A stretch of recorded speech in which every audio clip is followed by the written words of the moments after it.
ડભોઈમાં ભેળસેળિયા તત્વો બેફામ બન્યા છે। ₹10માં કેરીનો રસ અને નકલી ઠંડા પીણાથી સ્થાનિક રહીશોના આરોગ્ય સાથે ચેડા કરવામાં આવી રહ્યા છે।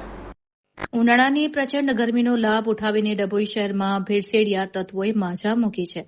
બજારમાં જ્યારે સારી ગુણવત્તાની કેરીનો ભાવ 120 પ્રતિ કિલો હોય, ત્યારે નગરપાલિકા દ્વારા ભાડે આપેલી જમીન પરના તંબુઓમાં માત્ર 10માં કેરીના રસનો ગ્લાસ વેચાઈ રહ્યો છે। આશ્ચર્યજનક કિંમત પાછળ અખાદ્ય પદાર્થોની ભેળસેળ હોવાની બૂમો ઉઠી છે। તપાસ કરતા જાણવા મળ્યું છે કે આ સસ્તો ગણાવતો રસ ખરેખર તો પપૈયાની ગ્રેવી, પ્રતિબંધિત સેકરીન અને મેંગો ફ્લેવરના એસેન્સનું મિશ્રણ છે, જે લોકોના સ્વાસ્થ્ય માટે અત્યંત જોખમી સાબિત થઈ શકે છે। એટલું જ નહીં, શહેરમાં ડુપ્લિકેટ ઠંડા પીણાના કારખાના પણ ધમધમી રહ્યા છે।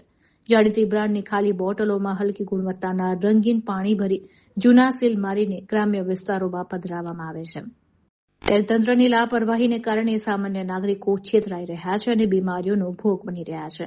ત્યારે વહેલી તકે દરોડા પાડી આ ભેળસેળિયા હાટડીઓ બંધ કરાવવા માટેની માંગ ઉઠી છે।